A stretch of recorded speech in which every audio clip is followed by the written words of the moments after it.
İnkar olunmaz möcüzə. Tarixdə 13 Rəcəb hadisəsi haqqında yazılanlar çoxlarının diqqətini cəlb etmişdir.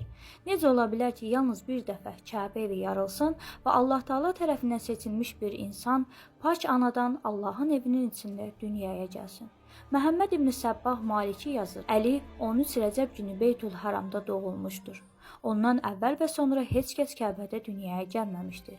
Hakim Nişapuri bu hadisəni mütəvatir saymış və onu misilsiz bir fəzilət kimi dəyərləndirmişdir. Bu doğum sadəcə tarixi bir hadisə deyil, həm də Allah Rəsulunun ilk vəsiyyəsi olan Əmir-əl-Mömininin xüsusi məqamını göstərən açıq bir nişanədir. Və bu gün də Kəbə evinin divarındakı yarıq qalmaqdadır. Nə qədər çalışsalar da onu örtbasdır edə bilmirlər.